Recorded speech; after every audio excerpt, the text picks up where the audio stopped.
पिंटू गोपाल अवधी भाषा पे शीला तिवारी माता रानी के भजन गावे जाते हैं। अच्छा लगे तो लाइक करना, कमेंट करना, शेयर करना। जयकारा शेरा वाली की, जयकारा शेरा वाली की।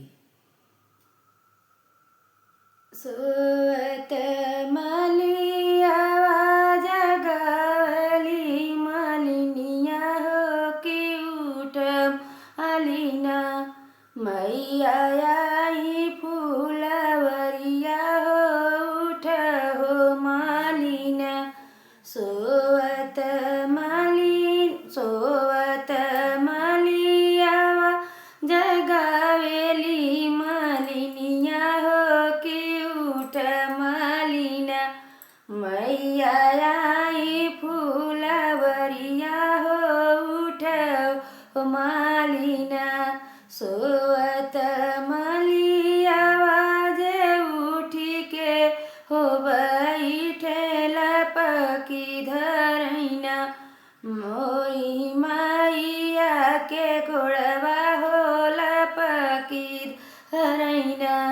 सोवत मालिया उठी के जे बैठै होला पकी धरैना ओ है माई के हो गोड़वाला पकी धरैना।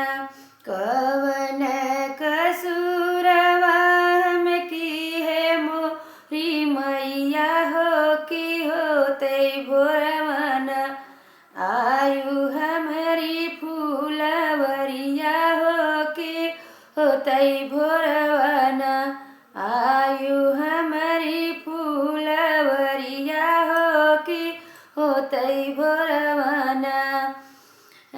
बेला तू लगाया माली चमेली तू लगाया हो फूलवना काहीं के न तू लगाया मालिया फूलवना। बेला तू लगाया माली चमेला तू लगा हो फूलवना माली काहीं न लगाया हो फूलवना।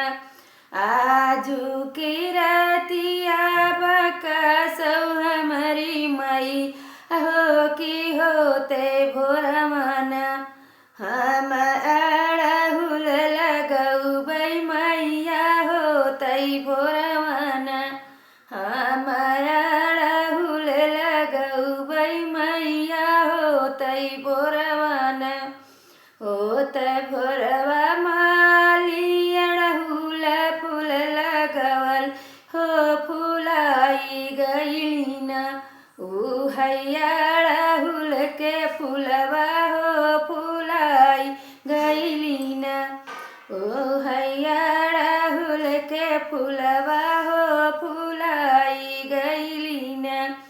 अड़हुल कहरवा मैया पहिरे लागी हो कि मन मनना मैया लागी मुस्काई हो कि मन मनना मैया लागी मुस्काई हो कि मन मनना।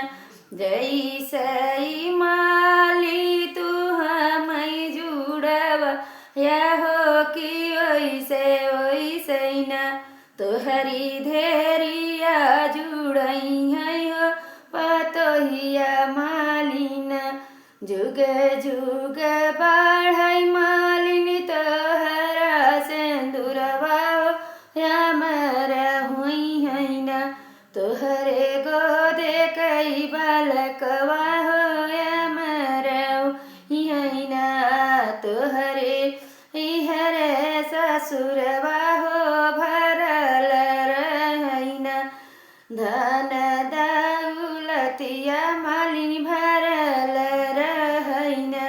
बोल जयकारा शेरा वाली मैया की जय।